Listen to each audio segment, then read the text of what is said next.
चलेगी क्यों नहीं चलेगी, अपने चॉइस साहब हैं जैन चौधरी जी जैसे कह दें वैसी हो जाएगा। एक बार राहुल गांधी सरकार बनाएं, 1 लाख रुपया दें, पता लग जाएगा इनको, होश में आ जाएंगे कहां से इतना पैसा लाएंगे। इन्होंने झूठ बोल के इतने वोट पा लिए हैं। इस सरकार को खास तौर से युवाओं का रोजगार पे बहुत ध्यान दे रखना चाहिए। तो कांग्रेस सिर्फ जनता का खून पीती है, लेकिन वो चेहरा एक्सपोज नहीं हो पाता इनका। नहीं बनती, अगर अपने चॉइस साहब इस बार बीजेपी की सरकार के साथ नहीं जाते तो सरकार बिल्कुल नहीं बनती। देखिए, अगर सरकार अपनी पुरानी गलतियों को सुधार के ठीक से चलेगी तो सरकार 5 साल टिक सकती है। और जो हमारे तो मोदी साहब में बहुत अच्छा काम कर रहे थे। इसका डेफिनेटली हिस्सा मैं तो चाहता हूं कि एक बार राहुल गांधी की सरकार आए, ताकि कांग्रेस का जो गंदा चेहरा है वो पब्लिक के सामने आए कि ये सिर्फ बोलते हैं। नमस्कार, डीएनपी इंडिया में आपका स्वागत। मैं हूं आपके साथ राहुल चौधरी। तो देखिए, नई सरकार बन चुकी है लोकसभा चुनाव खत्म होने के बाद में, और अगले 100 दिन का रोड मैप भी ऐसा बताया जा रहा है कि तैयार हो चुका है। लेकिन यहां पर यह जानना भी दिलचस्प है कि विपक्ष बार बार एक बात कह रहा है कि ये जो सरकार है ये मोदी सरकार नहीं है, ये एनडीए की सरकार है और ये अल्पमत की सरकार है। कभी भी कुछ भी ऐसा हो सकता है और कभी भी ये सरकार गिर सकती है। राहुल गांधी का तो ये तक कहना है, जो राहुल गांधी नेता प्रतिपक्ष बनना चाहते हैं, ऐसा कहा जा रहा है कि उनकी काफ़ी उम्मीदें हैं कि वो नेता प्रतिपक्ष बन जाएंगे। उनका ऐसा कहना है कि देखिए, एनडीए के घटक दल जो हैं वो हमारे संपर्क में है। अब क्या हकीकत में ऐसा है? क्या ये सरकार नहीं चलेगी? क्या ये सरकार अगर नहीं चलेगी तो क्या ऐसा होगा कि विपक्ष की सरकार बन जाएगी? और अगर विपक्ष की सरकार भी नहीं बनती है और अगर एनडीए की सरकार भी नहीं रहती है तो क्या ऐसा भी होगा कि दोबारा चुनाव होंगे? ये बहुत सारे सवाल हैं और इन सवालों का जवाब तलाशना बहुत ज़रूरी है। तो इसीलिए आज इसी बात पर चर्चा करेंगे कि क्या ये जो बातें की जा रही हैं, ये जो दावे किए जा रहे हैं, इनमें कितनी सच्चाई है। भाई साहब, आपका नाम क्या? रंजन। क्या विचार है आपको? क्या लगता है ये जो सरकार बनी है एनडीए की सरकार, क्या ये 5 साल तक चलेगी? विपक्ष कह रहा है कि देखिए, अल्पमत की सरकार है, कभी भी गिर सकती है। हमारा ख्याल है चलनी चाहिए। हाँ। और इस सरकार को खास तौर से युवाओं का रोजगार पे बहुत ध्यान दे रखना चाहिए। जो कमी पिछले साल रह गई है, पिछले टर्म के अंदर, उसका ध्यान रखना चाहिए। पेपर लीक जो हो रहे हैं उसका ध्यान रखना चाहिए। और सबसे ज़्यादा नौकरियां जरूर निकालनी चाहिए, ज़्यादा से ज़्यादा। ये रोज़गार बहुत ज़रूरी है इस सरकार के लिए। जो राहुल गांधी कह रहे हैं कि देखिए, ये जो विपक्ष की जो जितने भी एनडीए के जो घटक दल हैं वो हमारे संपर्क में हैं, और ऐसा नहीं है कि हम हमेशा विपक्ष में बैठेंगे, हम सरकार बना सकते हैं। वो विपक्ष में विपक्ष की भाषा बोल रहे हैं। हाँ। वो उनका उत्तरदायित्व है, वो सही कह रहे हैं। वो अपना जो कर्तव्य सही निभा रहे हैं। सही निभा रहे हैं। तो मतलब लगता है कि इस बार जो मौका दिया है जनता ने उनको नेता प्रतिपक्ष बनने का, और ऐसी संभावनाएं भी हैं, ऐसी चर्चाएं भी हैं कि राहुल गांधी जो नेता प्रतिपक्ष बन सकते हैं। तो काफ़ी सारे जो नेता हैं इस बार विपक्ष के, अखिलेश यादव, राहुल गांधी, वो इस बार मौजूद रहेंगे संसद में। तो लोग कह रहे हैं कि अब की बार बीजेपी के लिए आसान नहीं है सत्र चलाना।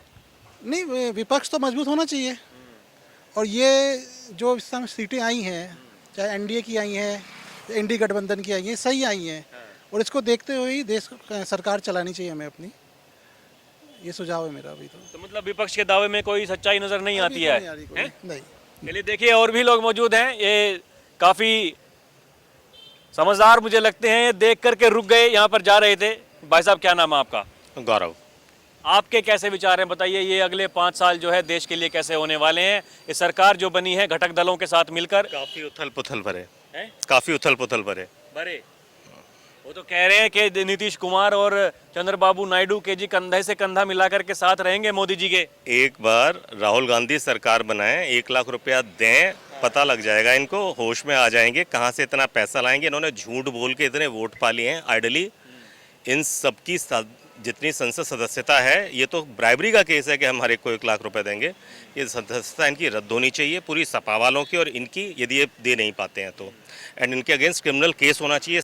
के सब केजरीवाल की तरह जेल में जाने चाहिए। सब भ्रष्ट हैं और इन्होंने बेवकूफ़ बनाया है पब्लिक को। 45 लाख इन्होंने कार्ड भरवाए हैं यूपी के अंदर, ईस्टर्न यूपी में, कि हम आपको हर साल 1 लाख रुपया देंगे, 1 लाख रुपए की नौकरी देंगे। मेरे पास वो गारंटी कार्ड है, कहाँ से देंगे? है। इट्स टोटली फॉर्जरी, बेवकूफ़ बनाया गया पब्लिक को। और इसका डेफिनेटली हिस्सा, मैं तो चाहता हूं कि एक बार राहुल गांधी की सरकार आए ताकि कांग्रेस का जो गंदा चेहरा है वो पब्लिक के सामने आए कि ये सिर्फ बोलते हैं। इन्होंने कर्नाटक में सबसे महंगा पेट्रोल बेच रहे हैं पूरे देश में, जहां 94 रुपये लीटर है वहां कर्नाटक के अंदर 106 रुपये लीटर है। इनके टैक्सेस सबसे ज़्यादा हैं। तो कांग्रेस सिर्फ जनता का खून पीती है, लेकिन वो चेहरा एक्सपोज नहीं हो पाता इनका। वो चेहरा एक्सपोज होना चाहिए and they should be band for fighting elections. तो ये जो बातें की जा रही हैं कि देखिए, ये आपको क्या लगता है कि कौन से वो घटक दल होंगे जो इनके संपर्क में होंगे? इनके संपर्क में कोई नहीं आएगा। ये सिर्फ बदमाशी करेंगे, जैसे इन्होंने कभी अटल जी की सरकार गिराने की कोशिश की थी। सब बदमाश, भ्रष्ट, नाकारा लोग हैं और इन लोगों का समूल नाश जरूरी है। चलिए देखिए, कह रहे हैं कि बिल्कुल एकदम जो बातें होनी चाहिए देश को चलाने के लिए ऐसा नहीं हो रहा है। कुछ और भी लोग मौजूद हैं, इनसे बात करते हैं। भाई साहब, आपका नाम क्या? सौरभ पूनिया। तो पूनिया साहब, आप कहाँ के रहने वाले हैं बताइए? मेरठ का। क्या लगता है आपको कि ये सरकार चलेगी 5 साल अगले, क्या कैसा रहेगा? ये राहुल गांधी कह रहे हैं कि काफ़ी नेता हैं जो हमारे संपर्क में। चलेगी क्यों नहीं चलेगी? अपने चॉइस साहब हैं। जयंत चौधरी जी जैसे कह दें वैसी हो जाएगा। वो चाह रहे सरकार के पक्ष में सरकार चलनी चाहिए, 5 साल चलेगी। वो चाह रहे नहीं चलनी चाहिए तो नहीं चलेगी। चॉइस साहब क्या कह रहे हैं, आप बताओ। नहीं, मतलब आपको ऐसा क्यों लगता है कि जयंत चौधरी के साथ में जाने से, तो क्या जयंत चौधरी अगर साथ में नहीं जाते बीजेपी के इस बार, तो क्या बीजेपी की सरकार नहीं बनती? नहीं बनती। अगर अपने चॉइस साहब इस बार बीजेपी की सरकार के साथ नहीं जाते तो सरकार बिल्कुल नहीं बनती। पता लग जाता भौकाल है अपने चॉइस साहब का जो है। तो कह रहे थे कि समाजवादी पार्टी के साथ में जाते अगर 7 सीटें मिल रही थी, 7 सांसद बनते समाजवादी पार्टी के इस बार, राष्ट्रीय लोकदल के समाजवादी के साथ में मिलने के बाद। अब बीजेपी के साथ तो 2 ही बने। हम क्या कह रहे हैं, 10 सीट देते, 10 की 10 जीतते इस बार। हमारे चॉइस साहब 10 की 10 सीट जीत के दिखाते। 10 की 10। हाँ, दी तो ना, देते तो 10 की 10 आनी थी। साम्राज्य है अपने चॉइस साहब का, जयंत चौधरी जी का। ये थे तो इतनी सीट आ भी गई ना, कुछ भी नहीं आते इस बार, सरकार भी नहीं बनती। ये जयंत, मैं देखता हूँ ये खासकर ये वेस्ट यूपी वालों के लिए, मतलब सब कुछ जयंत चौधरी ही क्यों है? ऐसा क्यों है मतलब? बस जयंत चौधरी है हमारे, तो जो भी कुछ है उन्होंने जो करा है, किसानों के लिए इतना संघर्ष करा है, बस हमारे तो सब कुछ वही है अपने जयंत चौधरी। जैसे वे कह दें वैसे ठीक है। वे कह रहे सरकार के साथ हैं, 5 साल चलेगी तो फिर हम उनके साथ हैं, और नहीं तो फिर हम भी फिर जयंत चौधरी। मंत्रालय मिला जो जयंत चौधरी को, वो ठीक मिला, एकदम सही, बहुत बढ़िया मंत्रालय मिला, पूरा मान सम्मान हुआ। जिनकी 14 सीटें थी उन्हें क्या मिल गया? पूरा सम्मान हुआ हमारा। तो बहुत बड़ा मंत्रालय है, जिम्मेदारी दी गई है, सही से निभाओगे, बढ़िया काम होगा, बढ़िया रोजगार भी आएंगे अपना समय से, सब बढ़िया है। तो आगे जिस तरीके से कहा जा रहा है, खुद जयंत चौधरी कह रहे हैं कि देखिए, जो सिस्टम में जो कुछ भी कमियां हैं वो मिल बांट करके काम करेंगे और उसे दुरुस्त करेंगे। बिल्कुल, चौधरी साहब हमारे अब जिम्मेदारी दी गई है, दुरुस्त होंगी। बीजेपी को भी दुरुस्त करेंगे, कुछ खामियां हैं वो भी ठीक करेंगे और सब बढ़िया होगा, कोई दिक्कत नहीं है, सब बढ़िया होगा, 5 साल चलेगा। कह रहे हैं कि देखिए कोई कमी नहीं है, सब बढ़िया होगा, कोई दिक्कत ही नहीं है। कुछ और लोग यहाँ पर बैठे हैं, इनसे बात कर लेते हैं कि ये क्या कहते हैं। भाई साहब, आपका नाम क्या? रविंदर। तो रविंदर जी, आप बताइए, आप क्या सोचते हैं ये सरकार अगले 5 साल कैसी चलेगी, और क्या लगता है आपको ये जो राहुल गांधी कह रहे हैं कि देखिए हमारे संपर्क में है एनडीए के घटक दल, तो कौन कौन सी वो पार्टी हैं जो उनके संपर्क में हो सकती हैं? देखिए, अगर सरकार अपनी पुरानी गलतियों को सुधार के ठीक से चलेगी तो सरकार 5 साल टिक सकती है। अगर पुरानी गलतियों को फिर से दोहराएगी तो नहीं टिक पाएगी। क्योंकि कौन कौन सी वो आपको लगता है कि कौन सी वो गलतियां हैं जो पिछले 10 साल में की गई, उन पे अगर काम किया जाए और अगले जो 5 साल हैं उनके बारे में सोचा जाए, तो कौन सी वो गलतियां हैं जिन पर काम करने की आवश्यकता है? सबसे बड़ी गलती है इनकी बेरोजगारी। सबसे ज़्यादा बेरोजगारी इनकी गवर्नमेंट में है। ये इससे पहले कभी इतनी बेरोजगारी नहीं रही। और महंगाई इतनी हो गई है जिसकी आसमान छू रही है महंगाई।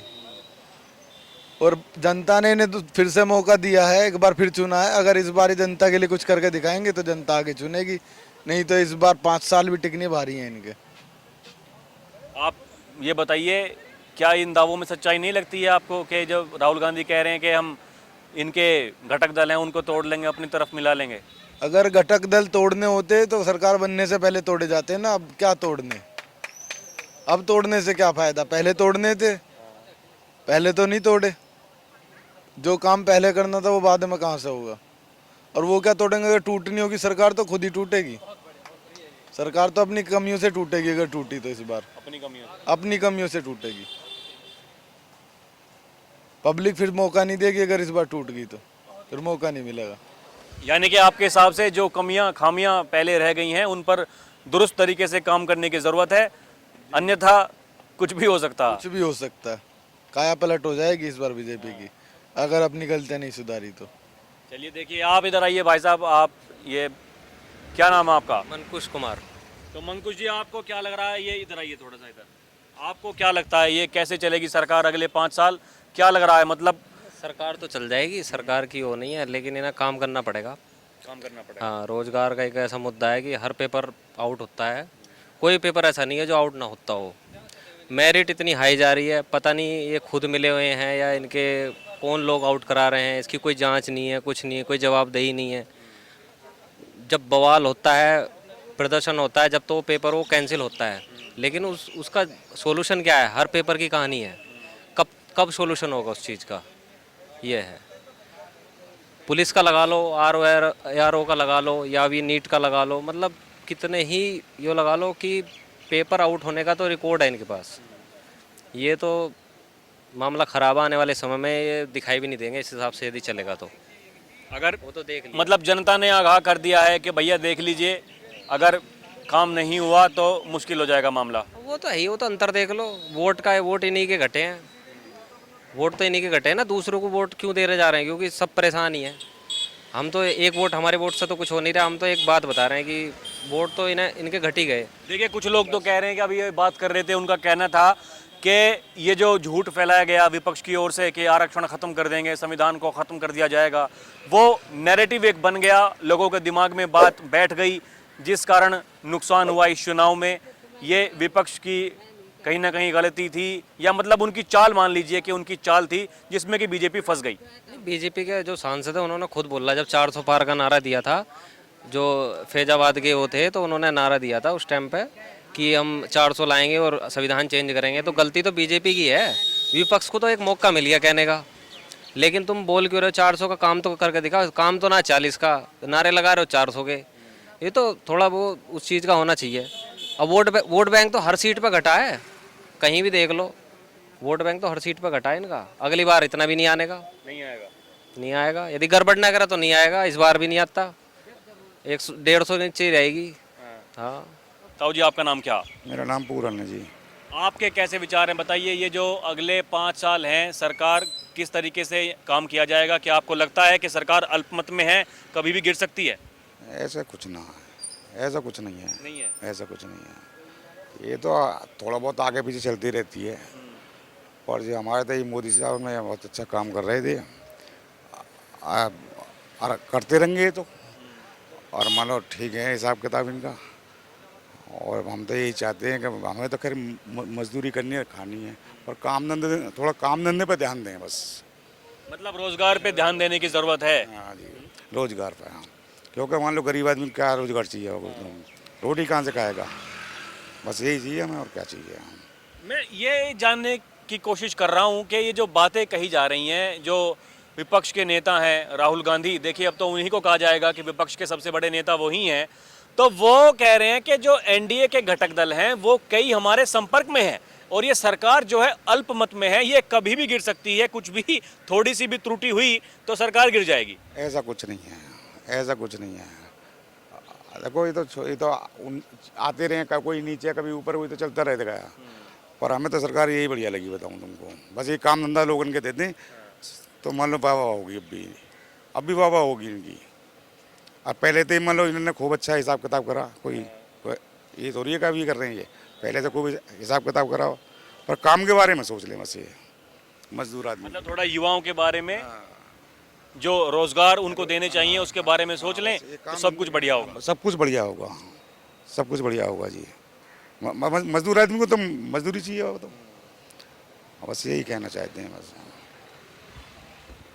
तो देखा आपने, हमने यहाँ पर लोगों से बातें की, इनका ये कहना है कि अगले 5 साल देश के लिए बड़े ही महत्वपूर्ण होने वाले हैं, क्योंकि बीजेपी सरकार को जो नुकसान हुआ वो इसलिए हुआ क्योंकि जो युवा थे, जो लोग जिनके पास में रोज़गार नहीं था, उन्होंने इस चुनाव में ये सोचा कि भाई कम से कम एक झटका तो दिया जाए।